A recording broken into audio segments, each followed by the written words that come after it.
ಕೆಲವೊಬ್ಬರಿಗೆ ಏನಂದರೆ ಬೆಳಗ್ಗೆ ಟೈಮ್ನಲ್ಲಿ ಈ ಪಾದ ನೋವು ತುಂಬ ಜಾಸ್ತಿ ಇರುತ್ತೆ. ಆ್ಯಂಕಲ್ ಪೇನ್ ಯಾರಿನಲ್ಲಿ ತುಂಬ ಕಾಮನ್ಲಿ ನೋಡ್ತೀವಿ ಅಂದರೆ ಸ್ಪೋರ್ಟ್ಸ್ ಪೀಪಲ್ನಲ್ಲಿ ಎದ್ದ ತಕ್ಷಣ ಸ್ಟ್ರೆಚಿಂಗ್ ಎಕ್ಸಸೈಸ್ ಮಾಡೋದು ತುಂಬ ಇಂಪಾರ್ಟೆಂಟ್.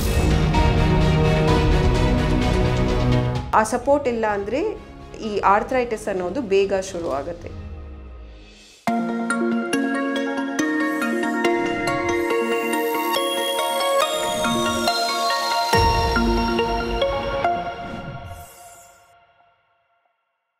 ನಮಸ್ಕಾರ, ನನ್ನ ಹೆಸರು doctor Santoshi Korada, consultant pain specialist, alleviate hospital, Bangalore. So ಇವತ್ತು ನಾವು ಫುಟ್ ಆ್ಯಂಡ್ ಆ್ಯಂಕಲ್ ಪೇನ್ ಬಗ್ಗೆ ಮಾತಾಡೋಣ. ಪಾದ ನೋವು ಯಾಕೆ ಬರುತ್ತೆ ಅಂದರೆ most common cos is injuries. So ಇವಾಗ ನಾವು ಎಲ್ಲಾದರೂ ಬಿದ್ದಿದ್ರೆ ಇಲ್ಲ ಆ್ಯಂಕಲ್ ಮೇಲೆ ತುಂಬ ಸ್ಟ್ರೇನ್ ಬಂದರೆ ಏನಾಗುತ್ತೆ ಅಂದರೆ ಆ್ಯಂಕಲ್ನಲ್ಲಿ ಇರೋ ಮಸಲ್ ಲಿಗಮೆಂಟ್ಸ್ ಇಂಜರ್ ಆಗ್ಬೋದು. ಸೊ ಈ ಇಂಜರಿ ಸ್ಪ್ರೇನ್ ಅಂತ ಇರ್ಬೋದು, ಇಲ್ಲ ಲಿಗಮೆಂಟ್ಸ್ನಲ್ಲಿ ಟೇರ್ ಆಗ್ಬೋದು. ಇದರಿಂದ ಆ್ಯಂಕಲ್ ಪೇನ್ ಶುರು ಆಗುತ್ತೆ. ಸೊ ದಿಸ್ ಇಸ್ ಒನ್ ಕಾಸ್. ಬೇರೆ ಏನಂದರೆ ಆರ್ಥ್ರೈಟಿಸ್. ಸೊ ಆರ್ಥ್ರೈಟಿಸ್ನಲ್ಲಿ ಮೂಳೆ ಸೌದೋಗ್ಬಿಟ್ಟು ಈ ಥರ ಆಸ್ಟಿಯೋ ಆರ್ಥ್ರೈಟಿಸ್ ಅಂತ ಇದು one of the other causes of ankle pain. ಬೇರೆ ಕಾಸಸ್ ಏನಂದರೆ ಏಜ್ ರಿಲೇಟೆಡ್ ಕಾಸಸ್ ಆಗಿರ್ಬೋದು. ಸೊ ಏಜ್ ರಿಲೇಟೆಡ್ ಇಲ್ಲ ಸ್ಪೋರ್ಟ್ಸ್ ಇಂಜರೀಸ್, ಇದೆಲ್ಲ common causes of foot and ankle pain. ಇದ್ರ ಸಿಂಪ್ಟಮ್ಸ್ ಹೇಗಿರುತ್ತೆ ಅಂದರೆ ನಮಗೆ ಗೊತ್ತಾಗೋದು ಫಸ್ಟು ನೋವು ಅನ್ನೋದು ತುಂಬ ಜಾಸ್ತಿ ಇರುತ್ತೆ. ನೆಕ್ಸ್ಟ್ ನಾವು ನೋಡೋದು ಊತ. ಸೊ ಸ್ವೆಲ್ಲಿಂಗ್ ಅನ್ನೋದು ಆ್ಯಂಕಲ್ನಲ್ಲಿ ನೋಡ್ತಾ ಇದ್ದರೆ ಅದು ಬಿಕಾಸ್ ಆಫ್ ಇಂಜರಿ ಆಗಿರ್ಬೋದು, ಇಲ್ಲ ಆರ್ಥ್ರೈಟಿಸ್ನಿಂದ ಆಗಿರ್ಬೋದು. ನೆಕ್ಸ್ಟ್ ಜೋಮ್ ಥರ ಬರ್ಬೋದು ಆ್ಯಂಕಲ್ನಲ್ಲಿ, ಇಲ್ಲ ಬರ್ನಿಂಗ್ ಸೆನ್ಸೇಷನ್ ಥರ ಇರ್ಬೋದು. ಸೊ ಇದೆಲ್ಲನೂ ಕಾಮನ್ ಸಿಂಪ್ಟಮ್ಸ್. ಸೊ ಈ ಆ್ಯಂಕಲ್ ಪೇನ್ ಅನ್ನೋದು ಬರುವಾಗ ನಾವು ಫಸ್ಟ್ ಏನು ನೋಡಬೇಕಂದ್ರೆ ಆ್ಯಂಕಲ್ನಲ್ಲೇ ಬರ್ತಾ ಇದೆಯಾ ಇಲ್ಲ ಸೊಂಟೆನಿಂದ ಪಾದ ತನಕ ಬರ್ತಾ ಇದೆಯಾ ನೋಡಬೇಕು. ಕೆಲವೊಬ್ರಿಗೆ ಏನಂದರೆ ಬೆಳಗ್ಗೆ ಟೈಮ್ನಲ್ಲಿ ಈ ಪಾದ ನೋವು ತುಂಬ ಜಾಸ್ತಿ ಇರುತ್ತೆ, ಅದೂ ಹಿಂಡಿ ನೋವು ಜಾಸ್ತಿ ಇರುತ್ತೆ. ಅವ್ರಿಗೂ ಕಾಲು ಕೆಳಗಡೆ, ಬೆಡ್ನಿಂದ ಕಾಲು ಕೆಳಗಡೆ ಫ್ಲೋರ್ ಮೇಲೆ ಇಟ್ಟಿದ ಮೇಲೆ ಒಂಥರ ಜೋಮ್ ಥರ ಬರ್ಬೋದು. ಇದು ಏನಂದರೆ ಪ್ಲಾಂಟಾರ್ ಫೇಶಿಯೈಟಿಸ್ ಅಂತ.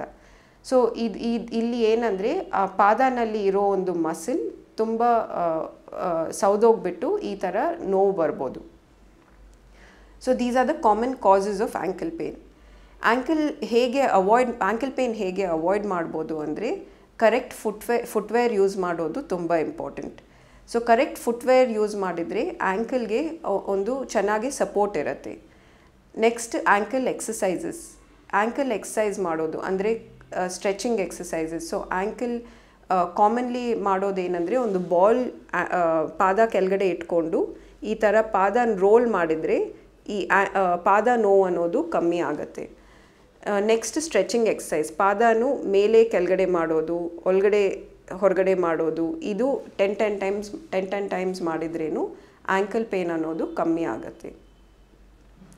ಆ್ಯಂಕಲ್ ಪೇನ್ ಯಾರಿನಲ್ಲಿ ತುಂಬ ಕಾಮನ್ಲಿ ನೋಡ್ತೀವಿ ಅಂದರೆ ಸ್ಪೋರ್ಟ್ಸ್ ಪೀಪಲ್ನಲ್ಲಿ ಕಾಮನ್ಲಿ ಸೀನ್ ಅನ್ನೋದು ಆ್ಯಂಕಲ್ ಪೇನ್. ಓಲ್ಡರ್ ಏಜ್ ಗ್ರೂಪ್ನಲ್ಲಿನೂ ಮೂಳೆ ಎಲ್ಲ ವೀಕ್ ಆಗಿಬಿಟ್ಟು ಕ್ಯಾಲ್ಶಿಯಂ ಕಮ್ಮಿ ಆಗಿ ಅವ್ರಿಗೂ ಆ್ಯಂಕಲ್ ಇಂಜರೀಸ್ ಅನ್ನೋದು ಜಾಸ್ತಿ ಇರುತ್ತೆ. ಸೊ ಇದು ಹೇಗೆ ಟ್ರೀಟ್ ಮಾಡ್ಬೋದು ಅಂದರೆ ಫಸ್ಟ್ ಪ್ರಿವೆಂಟಿವ್ ಮೆಷರ್ಸ್. ಇದೇನೆಂದರೆ ಎಕ್ಸಸೈಸ್ ಮಾಡೋದ್ರಿಂದ ಆ್ಯಂಕಲ್ನಲ್ಲಿ ಇರೋ ಮಸಲ್ ಲಿಗಮೆಂಟ್ ಎಲ್ಲ ಸ್ಟ್ರಾಂಗ್ ಆಗಿ ಈ ನೋವು ಅನ್ನೋದು ಜಾಸ್ತಿ ಆಗಲ್ಲ. ತುಂಬ ನೋವು ಇರುವಾಗ ಪೇನ್ ಕಿಲ್ಲರ್ಸ್ ತಗೋಬೋದು. ಪ್ಯಾರಾಸಿಟಮಾಲ್ ಥರ painkiller once a week, twice a week ತಗೊಂಡ್ರೆ ಏನೂ ಪ್ರಾಬ್ಲಮ್ ಆಗಲ್ಲ.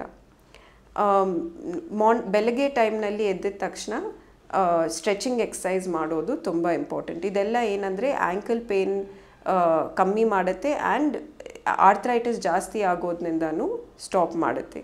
ಸೊ ಇದು ನಾವು ಈ ಆ್ಯಂಕಲ್ ಮಾಡೆಲ್ನಲ್ಲಿ ನೋಡ್ಬೋದು. ಸೊ ಈ ಆ್ಯಂಕಲ್ ಮಾಡೆಲ್ನಲ್ಲಿ ಈ ಮೂಳೆ ಅನ್ನೋದು ಮೂಳೆ ತುಂಬ ಇರುತ್ತೆ. ಸೊ ಈ ಮೂಳೆನಲ್ಲಿ ಏನಾದರೂ ಫ್ರ್ಯಾಕ್ಚರ್ ಇದ್ದರೆ ಇಲ್ಲ ಮೂಳೆ ಸೌದೋಗ್ಬಿಟ್ಟು ಜಾಯಿಂಟ್ನಲ್ಲಿ ಏನಾದರೂ ಪ್ರಾಬ್ಲಮ್ ಬಂದ್ರೇನು ಈ ಥರ ಆ್ಯಂಕಲ್ ಪೇನ್ ಬರ್ಬೋದು. ಇಲ್ಲ ಇಲ್ಲಿ ಈ ಲಿಗಮೆಂಟ್ ಮಸಲ್ ಇಂಜರೀಸ್ನಲ್ಲಿ ಏನಾದರೂ ಲಿಗಮೆಂಟ್ ಟೇರ್ ಆಗಿದ್ರೇನು ಆ್ಯಂಕಲ್ ಪೇನ್ ಅಂತ ಬರ್ಬೋದು. ಹಿಂಡಿನಲ್ಲಿ ಈ ಥರ ಪ್ಲಾಂಟಾರ್ ಫೇಶಿಯಾ ಅಂತ ಇರುತ್ತೆ. ಸೊ ಈ ಪ್ಲಾಂಟಾರ್ ಫೇಶಿಯಾನಿಂದ ಈ ಫೇಶಿಯಾ ಅನ್ನೋದು ಸೌದೋಗ್ಬಿಟ್ಟು ಆವಾಗ್ಲೂ ಈ ಒಂಥರ ಜೋಮ್ ಥರ ಸೆನ್ಸೇಷನ್ ಬರ್ಬೋದು, ಬರ್ನಿಂಗ್ ಸೆನ್ಸೇಷನ್ ಬರ್ಬೋದು. ಇದೆಲ್ಲ ಏನಂದರೆ ಪ್ಲಾಂಟಾರ್ ಫೇಶಿಯೈಟಿಸ್ನಲ್ಲಿ ತುಂಬ ಕಾಮನ್ಲಿ ನೋಡೋದು. ಸೊ ಇದಕ್ಕೆಲ್ಲ ಟ್ರೀಟ್ಮೆಂಟ್ ಹೇಗೆ ಮಾಡ್ಬೋದು ಅಂದರೆ, ಒನ್ ಇಸ್ ಫಿಸಿಯೋಥೆರಪಿ, ಪೇನ್ ಮೆಡಿಕೇಷನಿಂದ ಕಮ್ಮಿ ಆಗ್ತಾ ಇಲ್ಲ ಅಂದರೆ ನೆಕ್ಸ್ಟು ಏನು ಮಾಡ್ಬೋದು ಅಂದರೆ ರೀಜನ್ರೇಟಿವ್ ಮೆಡಿಸಿನ್ ಅಂತ, ಸ್ಟೆಮ್ ಸೆಲ್ ಥೆರಪಿ ಅಂತ ಮಾಡ್ಬೋದು. ಸೊ ಅಲ್ಲೇನಂದರೆ ಅದು ಆ ಟ್ರೀಟ್ಮೆಂಟ್ನಲ್ಲಿ ಈ ಡ್ಯಾಮೇಜ್ ಆಗಿರೋ ಲಿಗಮೆಂಟ್ ಮಸಲ್ಲೆಲ್ಲ ತಿರುಗಿ ಹೀಲ್ ಆಗಿ ರಿಪೇರ್ ಆಗುತ್ತೆ. ಸೊ ಅದರಿಂದನೂ ನೋವು ಕಮ್ಮಿ ಆಗುತ್ತೆ. ಬಟ್ ಲಾಸ್ಟ್ ಸ್ಟೇಜಸ್ನಲ್ಲಿ ಏನಂದರೆ ಸರ್ಜರಿ ಮಾಡಿಬಿಟ್ಟು ಏನಾದರೂ ಟೇರು ಇದ್ರೆ ಇಲ್ಲ ಲಿಗಮೆಂಟ್ ತುಂಬ ವೀಕ್ ಆಗಿದ್ರೆ ಆವಾಗ ಸರ್ಜರಿ ಮಾಡಿ ಫಿಕ್ಸ್ ಮಾಡ್ತಾರೆ. ಸೊ ಟ್ರೀಟ್ಮೆಂಟ್ಸ್ನಲ್ಲಿ ಇವಾಗ ನಾವು ಟ್ರೀಟ್ಮೆಂಟ್ಸ್ನಲ್ಲಿ ಫಸ್ಟ್ ಅನ್ನೋದು medicine and exercises. So medicine and ಎಕ್ಸಸೈಸ್ನಲ್ಲಿ ಕಮ್ಮಿ ಆಗ್ತಾ ಇಲ್ಲ ಅಂದರೆ ನೆಕ್ಸ್ಟ್ ನಾವು ಈ ರೀಜನ್ರೇಟಿವ್ ಮೆಡಿಸಿನ್ ಅಂತ ಮಾಡ್ಬೋದು. ಸೊ ಈ ರೀಜನ್ರೇಟಿವ್ ಮೆಡಿಸಿನ್ ಅನ್ನೋದು ತುಂಬ ನ್ಯೂವರ್ ಟ್ರೀಟ್ಮೆಂಟ್. ಸೊ ಇದರಲ್ಲಿ ಏನಂದರೆ stem cell therapy, platelet rich plasma therapy, ಇದರಲ್ಲಿ ಪೇಷಂಟ್ ರಕ್ತ ತಗೊಂಡು ಅದರಿಂದಾನೇ ಈ ಗ್ರೋತ್ ಫ್ಯಾಕ್ಟರ್ಸ್ ತಗೊಂಡು ಡೈರೆಕ್ಟ್ಲಿ ಇಲ್ಲಿ ಡ್ಯಾಮೇಜ್ ಆಗಿರೋ ಲಿಗಮೆಂಟ್ ಮಸಲ್ಗೆ ಇಂಜೆಕ್ಟ್ ಮಾಡ್ಬೋದು. ಡ್ಯಾಮೇಜ್ ಆಗಿರೋ ಬೋನ್ನಲ್ಲಿ ಜಾಯಿಂಟ್ ಒಳಗಡೆನೂ ಇಂಜೆಕ್ಟ್ ಮಾಡ್ಬೋದು.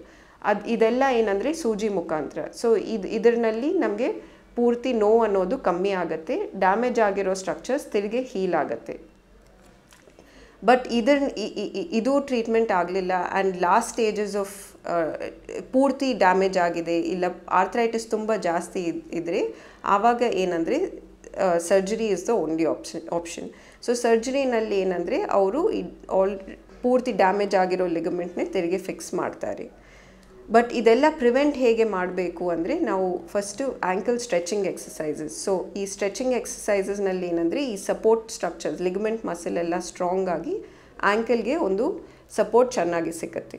ಆ್ಯಂಡ್ ಫುಟ್ವೇರ್ ಯೂಸ್ ಮಾಡೋದು. ಸೊ ಕೆಲವೊಬ್ಬರಿಗೆ ಈ ಪಾದ ಅನ್ನೋದು ಫ್ಲ್ಯಾಟ್ ಇರುತ್ತೆ. ಸೊ ಅವ್ರಿಗೆಲ್ಲ ಏನಂದರೆ ಈ ಫ್ಲ್ಯಾಟ್ ಆರ್ಚ್ ಅಂತ ಹೇಳ್ತೀವಿ. ಅವ್ರಿಗೆ ಏನಂದರೆ ಫುಟ್ವೇರ್ ಕರೆಕ್ಟ್ ಆಗಿದ್ದರೆ ಈ ಆ್ಯಂಕಲ್ ಆರ್ಥ್ರೈಟಿಸ್ ಅನ್ನೋದು ಜಾಸ್ತಿ ಆಗಲ್ಲ.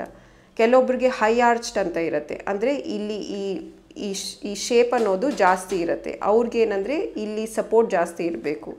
ಸೊ ಆ ಸಪೋರ್ಟ್ ಇಲ್ಲ ಅಂದರೆ ಈ ಆರ್ಥ್ರೈಟಿಸ್ ಅನ್ನೋದು ಬೇಗ ಶುರು ಆಗುತ್ತೆ. ಸೊ ಇದು ಆ್ಯಂಕಲ್ ಪೇನ್ ಹೇಗೆ ಪ್ರಿವೆಂಟ್ ಮಾಡಬೇಕು ಅಂದರೆ footwear is very important, correct footwear is very important and exercise ಮಾಡೋದೂ ತುಂಬ important. Thank you.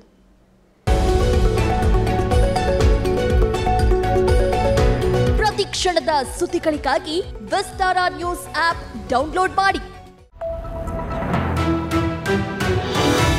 Vistara news, ನಿಖರ ಜನಪರ.